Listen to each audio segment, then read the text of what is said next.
working to erase the Biden administration's woke influence over government agencies which are supposed to be guardians of national security. Here's my report. What is the role of the Bureau of International Narcotics and Law Enforcement Affairs? That is the question posed by the House Foreign Affairs Western Hemisphere Subcommittee at its hearing on Thursday about the Bureau, which falls under the purview of the State Department. Chairwoman Maria Salazar says that the answer should be self-evident: to fight crime. And yet she argues that the Bureau is instead spending its time fighting conservatives. So the Bureau of International Narcotics and Law Enforcement Affairs, INL, acronym, the motto is security through justice. But unfortunately, for the last 4 years, they have been more interested in security through ideology, trading fight against narcotics for seminars to teach pronouns and workshops on gender diversity. I believe that the result of this alien ideology has been damaging to our national security, especially in a region which is very close to my heart, Central America. The grievances cited by Republican subcommittee members against the INL largely originate from the previous Biden administration. The chairwoman went on to cite some salient examples. First, in Guatemala. Let's go to Guatemala. Almost 9 million migrants passed through their territory trying to come to the United States in the last 4 years. The Guatemalans needed INL's assistance to tackle that human trafficking and narcotics. But unfortunately, the Biden administration refused to work with the attorney general of that country because apparently she was too conservative. They sanctioned her. Her name is Consuelo Porras.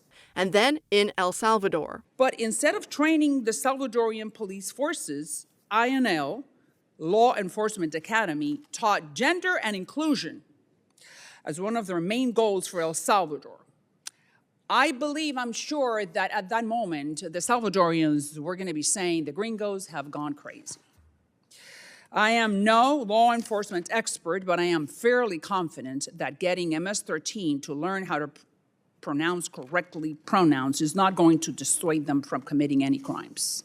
A senior policy analyst on Latin America for the Heritage Foundation explained to the subcommittee how left-wing ideology worked its way into the operations of the INL. It has to do with activists convincing the government that crime is a result of socioeconomic factors instead of a problem for security forces to solve. Indeed, Mexico's disastrous hugs not bullets strategy on the cartels showcases the dire consequences of de-emphasizing enforcement and security forces in our security policies in the Western Hemisphere.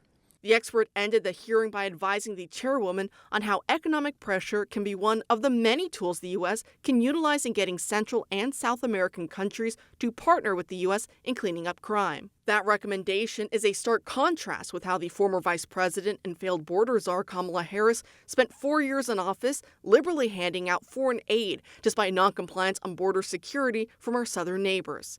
For One America News, I'm McKinney. For all our viewers asking where One America News is heading in the future, we would like to introduce you to OAN Live. OAN Live is the best way to stay up to date on all of the hard-hitting, straight-shooting, national and international headlines. And the best part is, OAN Live is only $4.99 per month. All the credible, honest, unbiased reporting One America News offers at a fraction of the cost of cable. Just go to OANN.com to easily sign up for OAN Live and stay informed.